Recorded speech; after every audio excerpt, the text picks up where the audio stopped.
কেন আপনারা স্যার? কে? মেজর জলিলকে কেন গ্রেপ্তার করতে হলো? ও সে আমাদের একজন সহজ মানে সমমনা সেনা মেম্বার ছিলেন। ওনাকে বন্দি করছিলেন, মূল কারণ ছিল ওই ভারত যে 16,000 কোটি টাকার জিনিসপত্র চুরি করে লুট করে নিয়ে গেছিল বাংলাদেশ থেকে, যেটা পারমিশন দিয়েছিল মুজিব সরকার, মানে তাজউদ্দিন সরকার, মুজিব সরকার। তার বিরুদ্ধে he was the man who spoke out, যে আমি একটা জিনিস বনগা দিয়ে কোনো ট্রেন যেতে দেব না। সেই জন্য তাকে অ্যারেস্ট করছিল। পরে বসে মুক্তিযোদ্ধাদের আমাদের চাপে ছাড়িয়ে দিতে বাধ্য।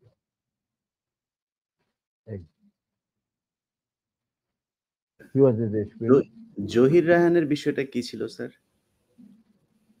দেখো, আমরা তো আর্মিতে চাকরি করতাম, তো বাইরে কি হচ্ছে, তবে কিছু জানতাম। স্বপন টপন এরা ছিল, সব ক্র্যাক পার্সন সবাই চেনা পড়ি।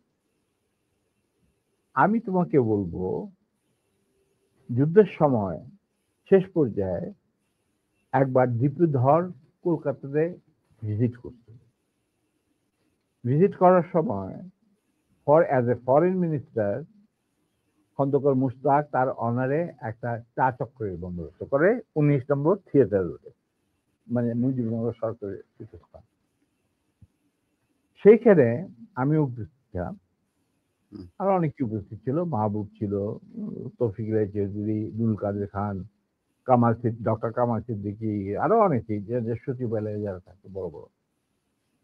সেখানে আমরা জটলা পাঠায় তখন কথাবার্তা বলছিলাম যে নব্য স্বাধীন বাংলাদেশকে কিভাবে গড়ে তোলা যাবে। বিভিন্ন জন বিভিন্ন রকম কথা, বিভিন্ন অঙ্গনে কি করতে হবে না হবে, এই সমস্ত আলাপগুলো হচ্ছিল over the cup of tea. আর ডিপি ধর ঘুরে ঘুরে প্রত্যেক গ্রুপের কাছে গিয়ে শুনছিলেন যে কি কথাবার্তা হচ্ছে। একসময় আমরা যখন কথাবার্তাতে লিপ্ত, ডিপি ধর আমাদের কাছে আসলেন। আসা তখন আমরা ডিসকাস করছি যে বাংলাদেশে ইকোনমি কিরকম হবে, ইকোনমিক পলিসি কি হবে, কৃষি ক্ষেত্রে কি হবে, চিকিৎসা ক্ষেত্রে কি হবে, এই সমস্ত ব্যুরোক্রেসি কিভাবে রিবিল্ড করা হবে। তখন জিপি ধর আমাদেরকে, আমরা নোটিসও করে নিই যে সে এসে দাঁড়িয়েছে, সে আমাদের কিছু করে, boys, gentleman, listen to me, you don't have to bother about all this thing.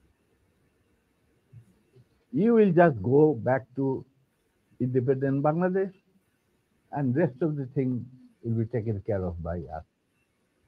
এই কথার সাথে যদি তুমি একটু রিলেট করার চেষ্টা করো, তাহলে জহির রহমান, যেহেতু উনি একটা মুভি বানাচ্ছিলেন অপকীর্তি, মানে সকল মুক্তিযুদ্ধের উপরে, মানে আওয়ামী লীগের অপকীর্তি এবং কিভাবে ভারতকে দেশ বেঁচে দেওয়ার খেলা চলছে, এই ব্যাপারে উনি একটা ভিডিও বানাচ্ছিলেন।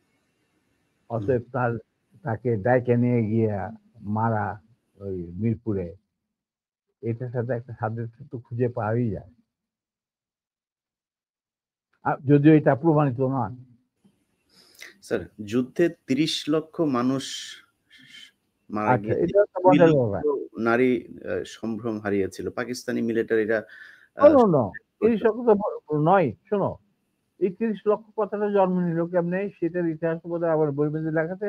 আমি তোমাকে আবার স্মরণ করার জন্য তোমার ছোটদের বলছি, মুজিব যখন ইংল্যান্ড মানে লন্ডন হয়ে ইন্ডিয়া হয়ে বাংলাদেশে আসবে, লন্ডনে উনি কয়েক ঘন্টা যাত্রা বিরতি করেছিলেন। এগুলি সব অর্গানাইজ করেছিল পাকিস্তান সরকার।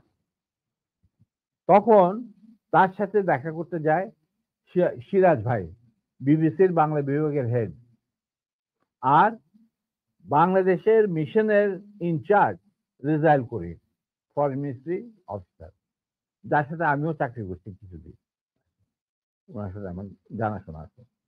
এই দুজন মুজিবুর রহমানের কাছে যায়, ক্ল্যারিজ হোটেলে নিয়ে তারা সবাই বিরতি, মানে যত ঘন্টা রেস্ট।